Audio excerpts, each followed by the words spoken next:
lấy lao bé tụi mình nó lấy lao luôn đấy à, nhưng tôi thấy chơi chết tông đấy à, bé tụi lấy mình nó xả xin tao sắp lại đấy à, giờ tiếng nó phun lao trên tàu nữa nè, nên lấy mình nó một phun cơ nè, muốn xỉu về sai này à,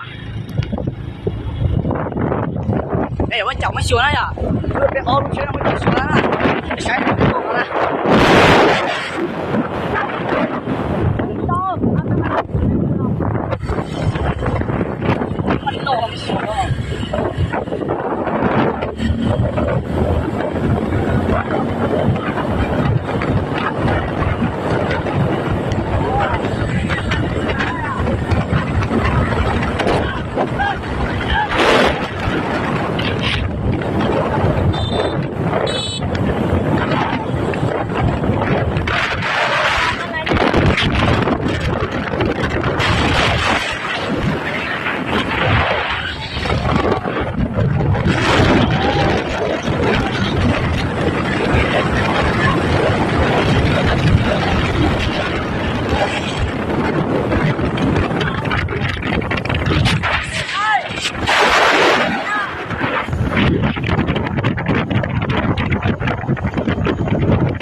Còn nó kia nó cho dòng chậm nó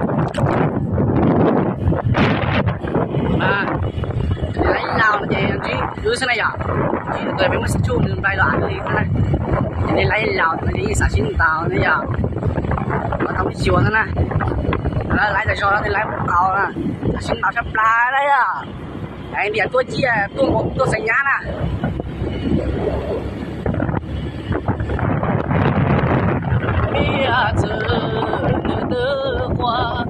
cho cái lũ cuốn cho con mà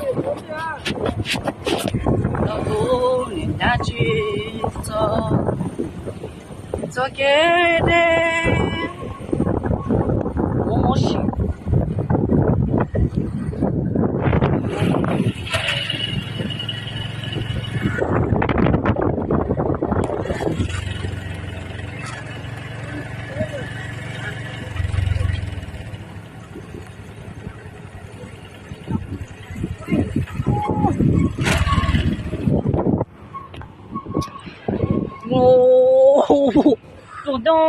ô tiếng hồ ô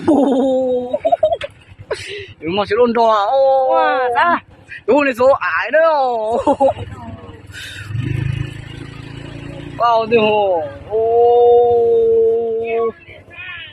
cả tôi nó sẽ luôn đỏ tiền ô để cho chúng ta một con á bay cho đó tu có là cái số chưa cái này cái gì là có gì ải kêu ai phải luôn được tôi lột trâu tôi ai của nó tôi ai sát tao là tôi ai luôn nó ô tạo được bia rồi sao ô hay không chạy luôn tao đâu có tin là ai thầy tao á Ô, tội ô, ô đồ. Ô, người ta chạy lên trai à nó, lên trai à nó. Ô. Mà ai vậy? Chạy nó. Mà mày vậy nó ra nó. Cái con vịt đâu? Cái nó được con vịt nó. Anh đang chăng. Đâu?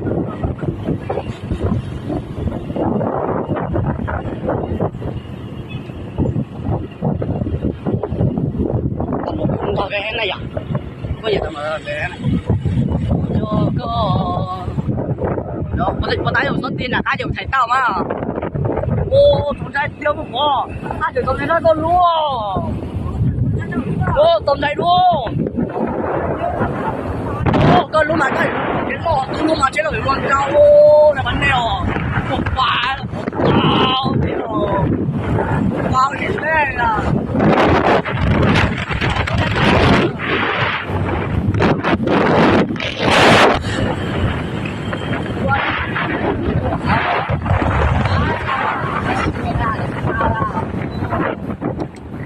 Xin lỗi à, anh ngồi đó là chơi ở đó, anh ngồi họ hay ngồi chơi đâu, anh ngồi dân công được sao chơi liền chứ, cái chỗ lái lâu sao? Bắt đầu đua lên trâu, cái điều hàng rồi mấy trận chế chứ? Cho ní chơi lên chơi ở tàu à, con chỉ chơi là tự luôn chơi thế liền, họ thú về đâu, có mà thú áo cái là tự cái nghe, hay chơi, có bị chơi hay chơi thú áo cái gì à? Ai có một cái quan trọng là sức khỏe là cái sức khỏe đó, rồi.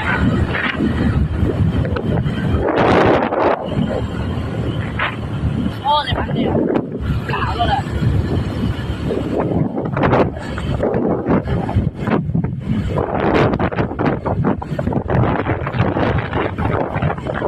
Ô, còn đưa cho lại tôi thích đéo. Cho một nó. Ô, một. Để phải chế lo sao? Rồi, anh nghĩ đi rồi.